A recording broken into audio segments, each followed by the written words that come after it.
Hi friends, இயற்கை கேட்கிறதா என் குரல். இது வந்து 10th தமிழுங்க. கேட்கிறதா என் குரல்னு சொல்லிட்டு ஒரு லெசன் இருக்கு. உயிரின வாழ்வின் அடிப்படை இயற்கை. நாம் நம்பி இருப்பதும் நம்மில் இருப்பதும் இயற்கையே. மூச்சுக்கு காற்று, தாகத்திற்கு நீர்வு, உறைவதற்கு நிலம், ஒளிக்கு கதிரவன் போன்றவை உயிரினங்களின் முதன்மை தேவை. இயற்கையின் கூறுகளில் காற்றின் பங்கு கூடுதலானது. காற்றே எங்கும் நிறைந்திருக்கிறது. மெல்லத் தொட்டுச் சென்றால் தென்றல், தூக்கிச் சென்றால் புயல். உயிரை உள்ளிருந்தும் காற்று ஒரு உருவம் கொண்டு நம்மிடம் பேசினால், மனிதா மனிதா, அழைப்பது கேட்கிறதா? எங்கு பார்க்கிறாய்? யாரை தேடுகிறாய்? உன் மூச்சை உள்ளே இழு, வெளியே விடு. உன் மூச்சின் உள் சென்று வெளிவரும் நான் தான் பேசுகிறேன். வாழும் உயிர்களின் உயிர் மூச்சு நான். என்னை கண்களால் காண முடியாது, மெய்யால் உணர முடியும். என்னால் மழை, என்னால் பருவ மாற்றம், என்னால் இசை, என்னால் இலக்கியம். இன்னும் என்னை யார் என்று தெரியவில்லையா? நான் தான் காற்று. தொல்காப்பியர் உலகம் என்பதும் 50 பூதங்களால் ஆனதும் என்கிறார். அவற்றில் என்னையும் ஒன்றாய் சேர்த்தது எனக்கு பெருமையே. உயிராகிய நான். உங்களின் இயக்கத்தையும் உலக உயிர்களின் இயக்கத்தையும் தீர்மானிப்பது என் இயக்கம்தானே. அதனால்தான் திருமூலர் தம் திருமந்திரத்தில் மூச்சு பயிற்சியே உடலை பாதுகாத்து வாழ்நாளை நீடிக்கும் என்று கூறுகிறார். பிற்கால ஔவையார் தம் குரலில் வாயு தாரணை என்னும் அதிகாரத்தில் வாயு வழக்கம் அறிந்து செறித்தடங்கில் ஆயில் பெருக்கம் உண்டாம். ஔவை குரல் 49 என்று என்னை சிறப்பித்துள்ளார். பல பெயர்களில் நான். உங்களின் பெயருடன் ஒரே ஒரு செல்ல பெயரும் உங்களுக்கு இருக்கலாம். ஆனால் எனக்கோ இந்த பூவுலகில் பல பெயர்கள் உண்டு. காற்று, வளி, தென்றல், புயல், சூறாவளி என பல்வேறு பெயர்களால் நான் அழைக்கப்படுகிறேன். பருவநிலை, சூழல், வீசும் வேகம் ஆகியவற்றிற்கேற்ப தென்றல் காற்று, பூங்காற்று, கடல் காற்று, பனிக்காற்று, வாடைக்காற்று, மேல் காற்று, கீழ்காற்று, மென்காற்று, இளந்தென்றல், புழுதிக்காற்று, ஆடிக்காற்று, கடுங்காற்று, புயல் காற்று, பேய்க்காற்று, சுழல் காற்று, சூறாவளி காற்று என பல்வேறு பெயர்களால் நான் அழைக்கப்படுகிறேன். 4 திசைகளிலும் நான் வீசுகின்ற திசையை கொண்டு தமிழர்கள் எனக்கு பெயர் சூட்டியுள்ளனர். கிழக்கு என்பதற்கு குணக்கு என பெயரும் உண்டு. கிழக்கிலிருந்து வீசும்போது நான் கொண்டல் எனப்படுகிறேன். கொண்டலாக நான் குளிர்ச்சி தருகிறேன், இன்பத்தை தருகிறேன், மழையை தருகிறேன். கடல் பகுதிக்கு மேலுள்ள மழை மேகங்களை சுமந்து வருவதால் மழைக்காற்று எனப்படுகிறேன். மேற்கு என்பதற்கு குடக்கு என்னும் பெயரும் உண்டு. மேற்கிலிருந்து வீசும்போது நான் கோடை எனப்படுகிறேன். மேற்கிலிருந்து அதிக வலிமையோடு வீசுகிறேன். வறண்ட நிலப்பகுதியில் இருந்து வீசுவதால் வெப்பக்காற்றாகிறேன். வடக்கு என்பதற்கு வாடை என்ற பெயரும் உண்டு. வடக்கிலிருந்து நான் வாடைக்காற்று எனப்படுகிறேன். நான் பனிப்பகுதியிலிருந்து வீசுவதால் மிகவும் குளிர்ச்சியான ஊதை காற்று எனவும் அழைக்கப்படுகிறேன்.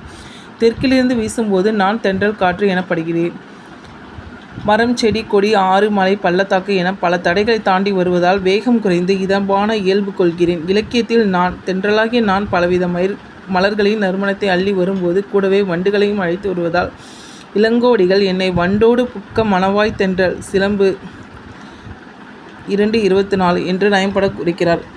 பலபட்டறை சொக்கநாத புலவர் எழுதிய பத்மகிரிநாத தென்றல் விடு தூது என்னும் சிற்றிலக்கியத்தில் பெண்ணொருத்தி நம் தமிழும் தன் பொருணை நன்னதியும் பொறுப்பீர் செந்தமிழின் பின்னுதித்த தென்றலை என தூது செல்ல என்னை அன்போடு அழைக்கிறாள்.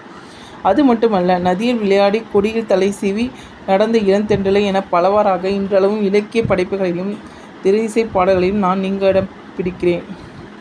முன்னீர் நாவாய் ஓட்டியாகிய நான் பழங்காலத்தில் கடல் கடந்த பயணங்கள் அனைத்தும் காற்றாகிய என்னால் இயக்கப்பட்ட பாய்மர கப்பல்களால் தான் நிகழ்ந்தன.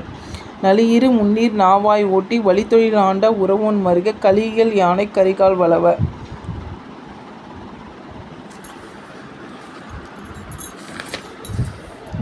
என கரிகால் பெருவளத்தானை புகழ்ந்து பாடிய பாடலில் சங்ககால பெண் புலவர் வெண்ணிக்குயத்தியார் வழி என குறிப்பிட்டு சிறப்பு செய்திருப்பதை எண்ணிய கிரேக்க அறிஞர் ஹிப்பாலஸ் என்பவர் பருவக்காற்றின் பயனை உலகிற்கு உணர்த்தினார் என்பது வரலாறு. அதற்கு முன்னரே என் ஆற்றலை பயன்படுத்தி கடல் கலந்து வணிகம் செய்து அதில் வெற்றி கண்டவர்கள் தமிழர்களே. தெரியுமா? ஹிப்பாலஸ் பருவக்காற்று. கிபி முதல் நூற்றாண்டில் ஹிப்பாலஸ் எனும் பெயர் கொண்ட கிரேக்க மாலுமி பருவக்காற்றின் உதவியால் நடுக்கடல் வழியாக முசிறி துறைமுகத்திற்கு நேரே விரைவில் பயணம் செய்யும் புதிய வழியை கண்டுபிடித்தார். அது முதல் யவன கப்பல்கள் விரைவாகவும் அதிகமாகவும் சேர நாட்டு முசிறி துறைமுகத்துக்கு வந்து சென்றன. அந்த பருவக்காற்றுக்கு யமனர் அதை கண்டுபிடித்தவர் பெயராகிய ஹிப்பாலஸ் என்பதை சுட்டினார்கள். ஹிப்பாலஸ் பருவக்காற்றின் வழியில் யவன கடல் வணிகம் பெருகிற்று. ஹிப்பாலஸ் பருவக்காற்று.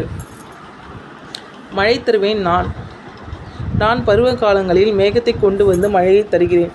தென்மேற்கு பருவக்காற்றாகவும் வடகிழக்கு பருவக்காற்றாகவும் உலா வந்து மேகத்தை குளிர்வித்து மழையாக தருகிறேன்.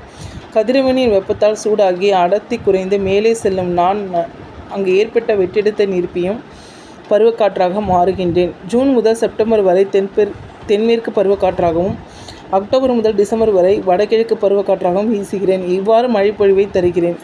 இந்தியாவின் முதுகெலும்பு வேளாண்மை தானே. இவ்வேளாண்மை சிறப்பதிலும் நாடு தன்னிறைவு பெறுவதிலும் நான் பங்கெடுக்கிறேன். இந்தியாவிற்கு தேவையான 70 விழுக்காடு மழையினை தென்மேற்கு பருவக்காற்றாக கொடுக்கிறேன். தடம் பதிப்பேன் நான். வடகிழக்கு பருவகாலங்களில் தாழ்வு மண்டலமாய் தவழ்ந்து புயலாய் மாறி புறப்படுவேன்.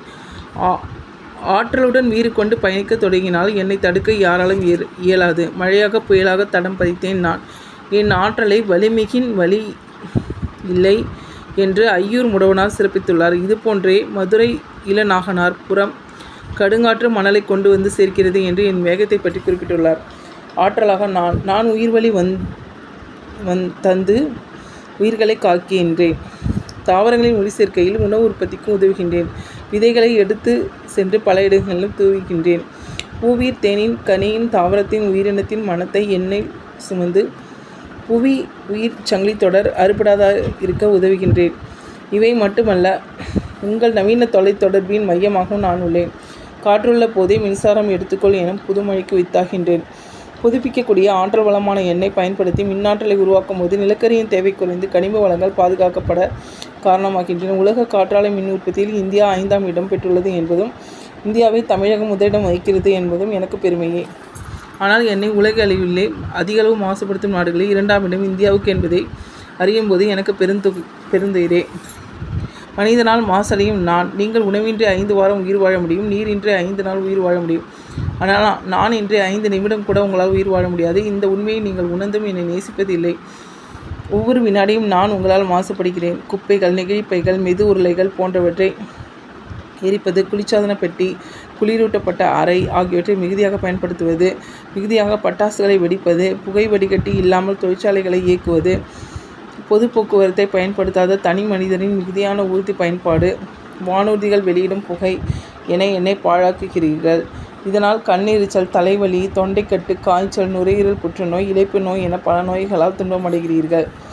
இந்தியாவில் மிகுந்த உயிரிழப்பை தரும் காரணங்களில் 5ஆம் இடம் பெறுவது காற்று மாசுபாடு என்பது தெரியுமா உங்களுக்கு? நான் மாசுபடுவதால் குழந்தைகளின் மூளை வளர்ச்சி குறைவதாக ஐக்கிய நாடுகளின் சிறுவர் நிதியம் தெரிவித்துள்ளது. என்னுடைய மேலடுக்கில் உள்ள ஓசோன் படலத்தின் மூலம் கதிரவனிலிருந்து வெளிவரும் புற ஊதா கதிர்களை தடுக்கும் அரணாக விளங்குகின்றேன். புவியை ஒரு போர்வை போல சுற்றி கிடந்து பருதியின் கதிர்ச்சூட்டை குறைத்து கொடுக்கின்றேன். உங்கள் வசதிக்காக என்னை வைத்து குளோரோஃப்ளோரோ கார்பன் எனும் நச்சுக்காற்றை வெளியிடும் இயந்திரங்களை, குளிர்பதன பெட்டி முதலானவற்றை உருவாக்குகிறீர்கள். அந்த நச்சு ஓசோன் படலத்தை ஓட்டையிடுகின்றது. இதனால் புற ஊதா கதிர்கள் நேரடியாக உங்களை தாக்குகின்றன. இதனால் ஓரறிவு முதல் 6 அறிவு வரை உள்ள அனைத்து உயிர்களும் துன்பமடைகின்றன. உங்கள் கண்களும் தோலும் பாதிப்படைகிறது. இதை குறைக்கும் விதமாக ஹைட்ரோ கார்பன் என்னும் குளிர்பதனியை இப்போது பயன்படுத்த தொடங்கியிருக்கிறீர்கள். உங்கள் நடவடிக்கைகளால் எனக்குள் கலந்துவிடும் கந்தக டை ஆக்சைடு, நைட்ரஜன் ஆக்சைடு ஆகியவை மழை பெய்யும் போது நீரில் கலந்து விடுவதால் அமில மழை பெய்கிறது. இதனால் மண், நீர், கட்டடங்கள், காடுகள், நீர்வாழ் விலங்குகள் ஆகியவை துன்பத்துக்கு உள்ளாகின்றன. இதனால் நான் மிக வருந்துகிறேன். உங்கள் விழிப்புணர்வோடு வாழும் காற்றை தூய்மையாக்க உங்கள் நடவடிக்கையால் மட்டுமே நான் வருந்தாமல் இருக்க இயலும். இந்த லெசன் தொடருங்க. Thank you friends.